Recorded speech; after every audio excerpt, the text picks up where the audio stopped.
Good night, everyone. Welcome to another Thursday and welcome to another episode of Real Keys with Kathy Lloyd. I am Kathy Lloyd, your realtor and financial coach. Welcome back. As you guys know, we took a break last week to have a recap week, and hopefully, you took full advantage of that recap week. And we will have those every month going forward because the intent is for you to review the content and actually apply it to your real estate journey, your personal finance journey, or any other success journey that you are on right now. Even if we have an interview with someone, we want you to take the points that are relevant to you, the points that you need, the information that you need, and either apply it or formulate more questions that you need answers to, and then get back to us so that we can assist.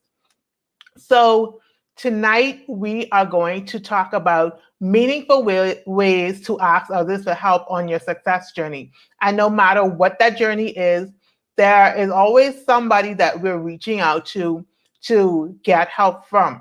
So, as we are in the month of February, we are falling in love.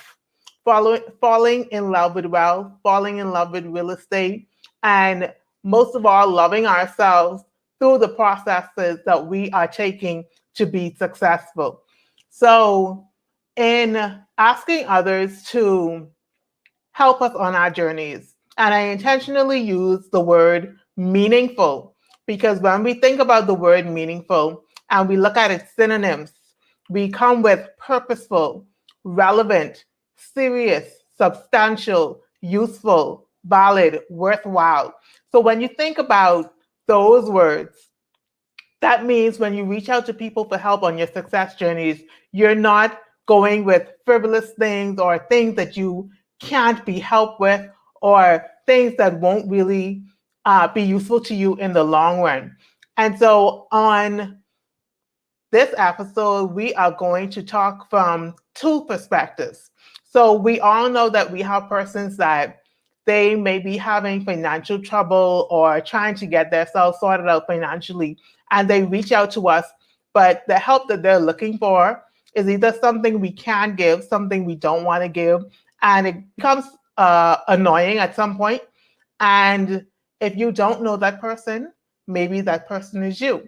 But either way, we are going to look at some real keys to help you no matter what side of the fence that you're on. So let's dive in. Feel free to comment. Of course, this is live, so the interaction is definitely welcomed.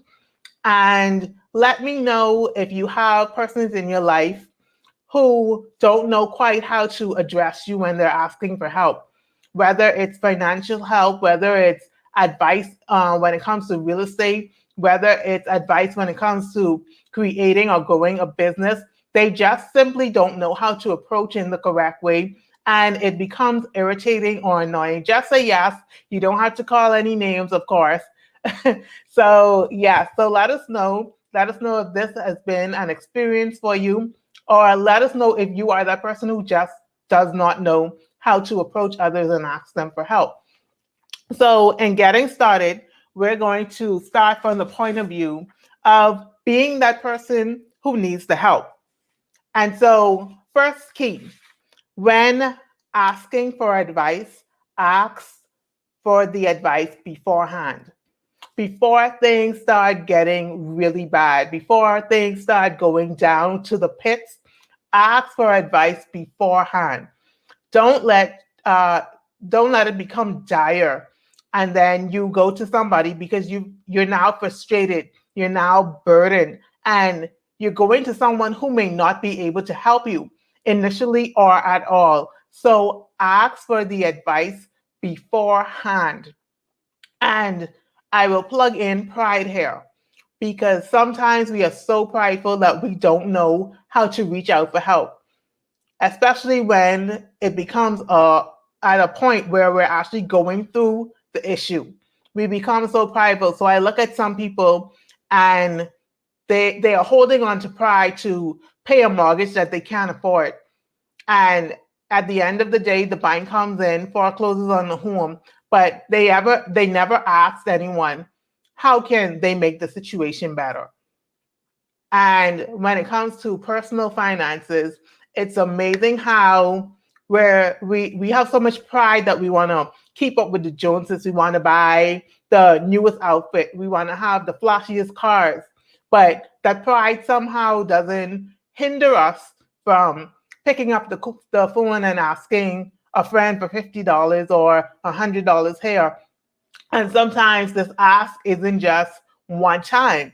Sometimes we call them every week asking to borrow money. And we know that it's money that is never going to be returned. But somehow the pride pushes us to keep up, but it never stops us from being the borrower or going and bothering. And I use that word not loosely, very intentionally, bothering friends and family members. So that is key number one. Ask for the advice beforehand. The second key is ask for support. Ask for someone who is going to hold you accountable. Let them know what it is that you're doing. And in this, you are choosing someone who can actually be there for you. You're not choosing someone who's going through their own trials and tribulations and has no time to assist you and be there to be a listening ear or someone who can give you tips here and there.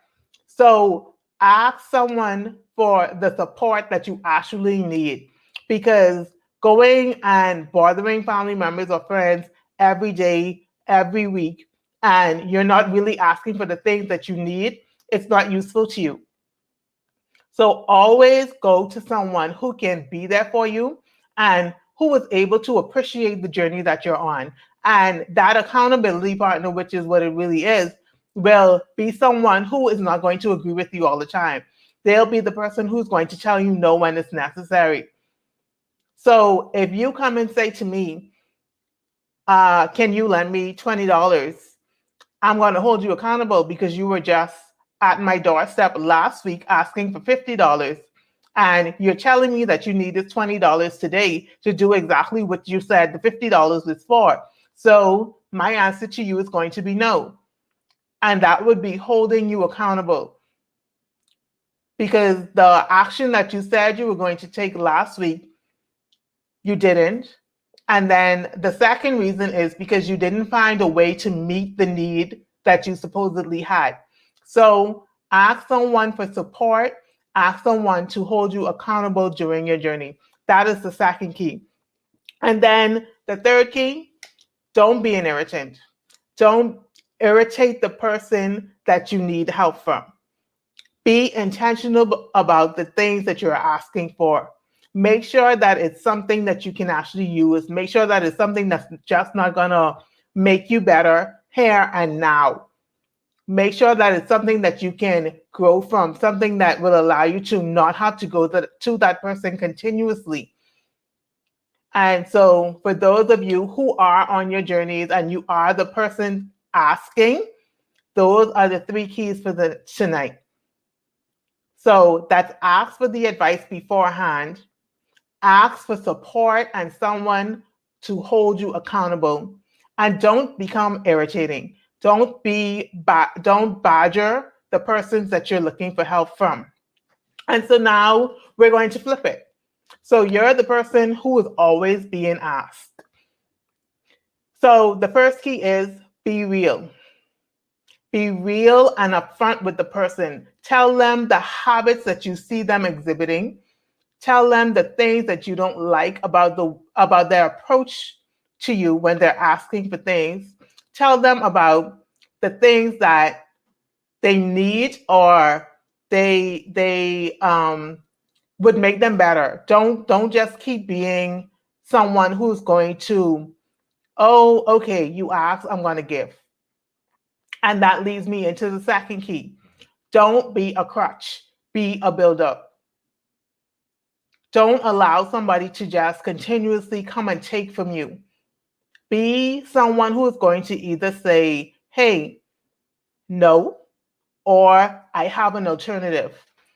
Find them a resource that they can either someone that they can reach out to, books that they can read, a savings account, and they can just give them the information about how they can go about opening that savings account, as savings is one of their issues. Give them the resources that they need. Don't be a crutch, be a builder.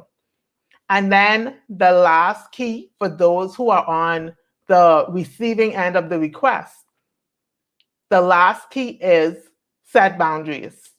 So that person knows exactly what they can ask you for and what they cannot ask you for. That person knows that if they come to you January 10th with an ask, they can't come back to you January 15th because you don't have the resources to keep giving them, and you've already given them resources that would help them improve their life and improve their steps along the journey. So for those who are on the asking end, don't be a crutch, be a builder. And set boundaries. Set boundaries for those persons because they need them. Obviously, if they are becoming irritating to you, they need boundaries. They need to know when you're available to them. They need to know that either you can support them or you can't. And if you can't, you've given them an alternative. It's not brushing family and friends off or making them an outcast. You're letting them know that you cannot no longer be drained by the things that they need and want.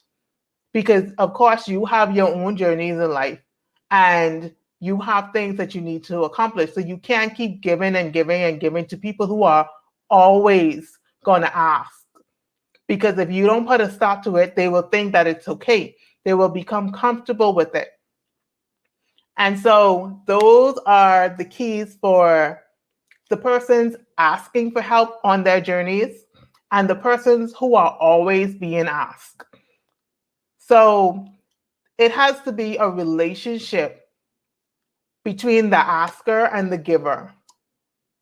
It has to be a relationship where boundaries are set. It has to be a relationship where you can be open with that person. It has to be a relationship where you're not inconveniencing each other. Because believe it or not, if you're the person who's always giving, you are in some way inconveniencing that person who's always asking because you're not setting the boundaries and they're not learning anything new. They're not getting better. They're not creating better habits. And so the relationship has to be positive on both ends in order for it to work. And so there's no issue with asking for help. As a matter of fact, you should ask for help. Ask for it in a timely manner. Ask for things that are going to be useful to you, things that are going to allow you to grow, things that are going to allow you to avoid certain obstacles. It won't allow you to avoid all obstacles, but it will allow you to avoid certain obstacles before you face them. And so those are your real keys for tonight when it comes to meaningfully asking for others' help in your success journey. And of course, it's February. Like I said, we're falling in love with building great habits and loving ourselves through the process of becoming successful. And right now, we have the 21 Day Savings Challenge going on, and that is one avenue that you can currently use to build better saving and spending habits. So that's the 21 Day Savings Challenge. We're wrapping up week 1 this weekend, and it's still open for you to register. And the link for that will be in the video description. So as always, remember to like, subscribe, and share. And remember to think, be, and create wealth. Thank you once again for joining another episode, another live of Real Keys with Kathy Lloyd. I hope to hear from you and see you guys soon. We'll be here again next week, Thursday, same time, same place. Enjoy.